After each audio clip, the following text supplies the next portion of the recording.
All right, man. What's going on YouTube? So I had some good paid game.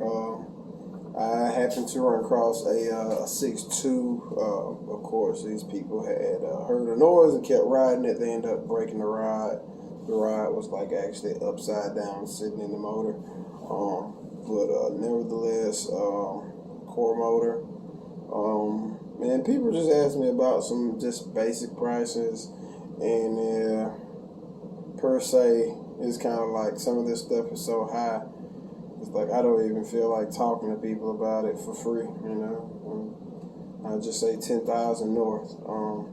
The situation that this guy here is in now, he is in what I consider a $10,000 north situation. He purchased a 6'2" from me, off site, unseen. I had a clue about what was wrong with it. I figured it had a broke rod. That was it, or slung rod.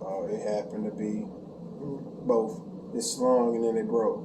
So, still didn't come out bad in this situation. The block is good. The heads are good. The crankshaft is trash. And can you even get, I'm not even sure if you can even get that stock piston to replace the piston that was broke. The same thing on the rod.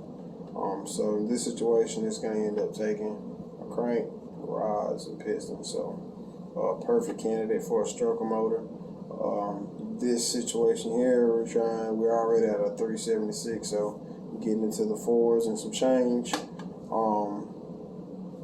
These are just numbers. I've crunched numbers. And got the most of what it's gonna take to get a good start on it. Still not gonna be all of it. So the breakdown right now is looking something like he was in 1200 on getting it, and then 200 on breaking it down. That's part of the 700. So we're gonna leave the 750 on the breakdown and rebuild offer right now. So we're gonna say 1200, and then we're on parts right now, 4,000. So 5200. We'll just skip that 50 off just to keep the numbers even. So we're at 5200. We're gonna throw that 7 on top of there, 789. My bad. Let me add another 50 on there just to keep it even. So we're at a 5. That's gonna be 6. So we're at 6,000. Okay, we hadn't had any machine work done. Basic machine work, man, you probably come out around 5 and some change. The stroker stuff, it's probably going to end up costing you an extra 300 in this situation, because it's a lot of stuff that has to be clearance to make this stroker setup work efficiently. So we're just gonna say 5 for the time being, just to keep the number square. So you're at 6,500, trying to get out of the machine shop and put together the cam, the valves, the lifters. None of that is in there. That will be in the ballpark around about 1,000. We'll keep the numbers even once again. So you're at 7,500. Okay, so 7,500 is getting close to it. You still need an oil pan. It's kind of best to swap the back cover,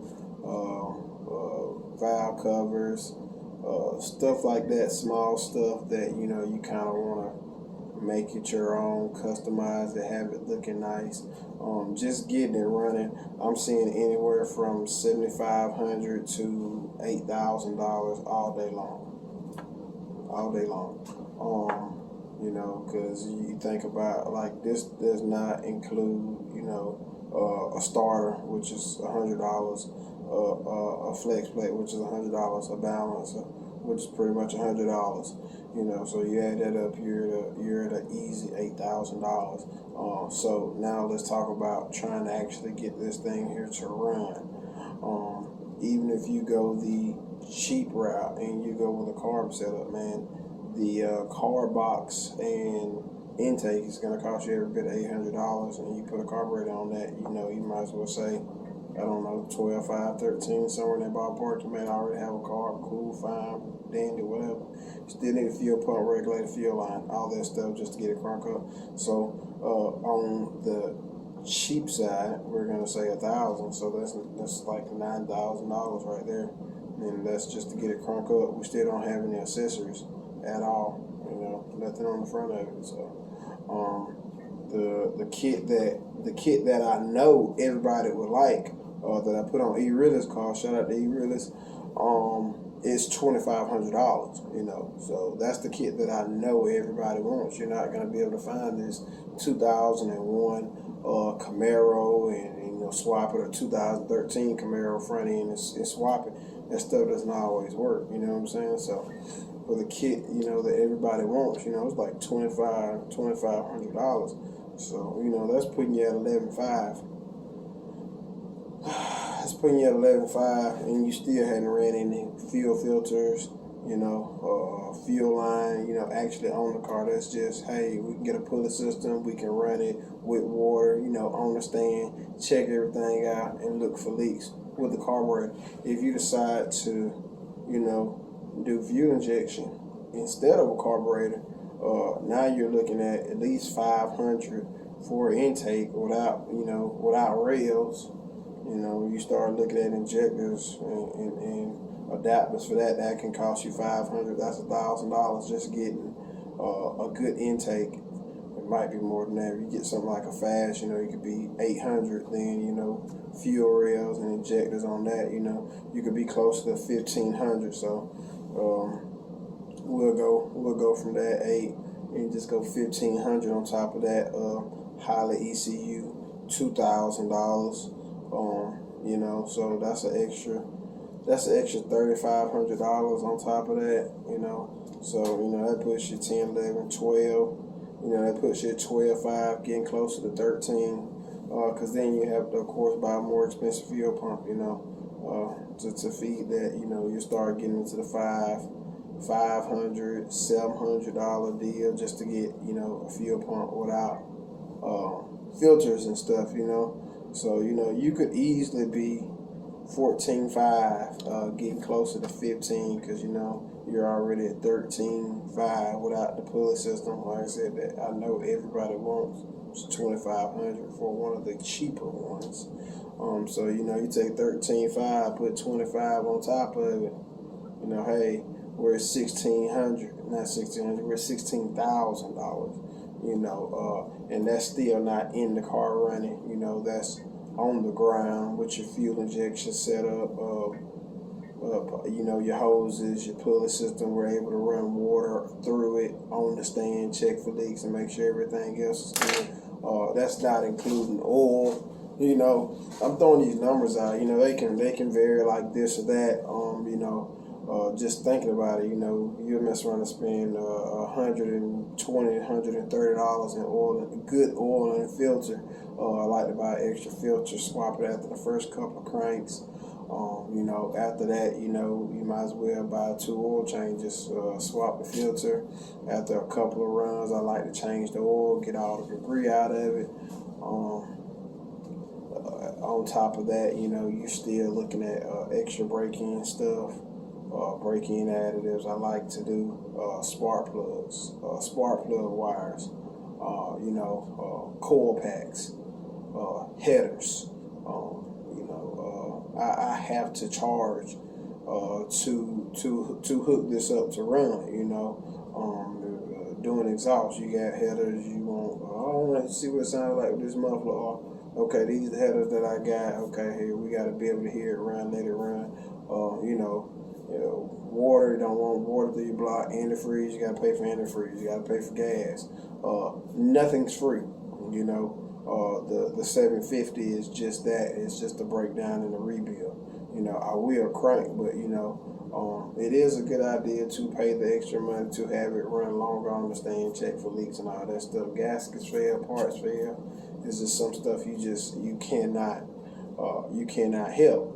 So that's the situation there. Fuel injected with a big cubic inch stroker, complete, starting to get ready to drop in. It's no way you could easily be knocking on the door $15,000. No ifs, ands, or buts about it. So that's just my LS free game for the day. That is what's coming up. One way or another, you're going to see that bill come together. I try to work with people. I know this stuff is not cheap, but at the same time, it's not my issue. The shop is not free storage, so he has 2 weeks,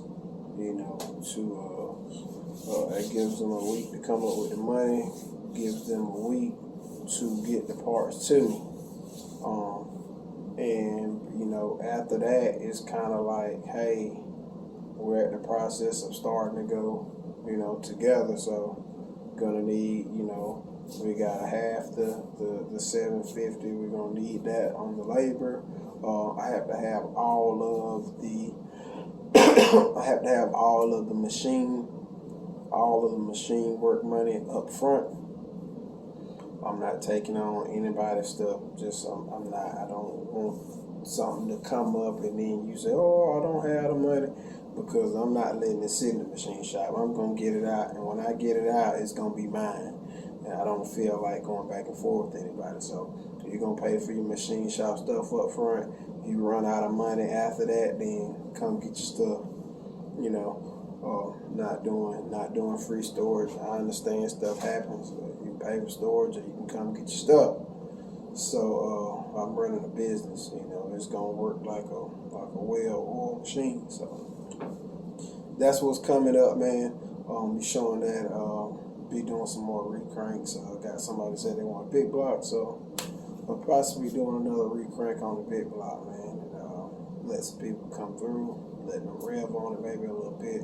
And after that, we're gonna be working on the Junior Snowball Camaro. I'll be working on getting the 406 and a 400 in that, to have something a little bit more tame to drive around on the street. It's not so thirsty. So that's the game plan, man. Stay tuned, man. I'll keep you posted.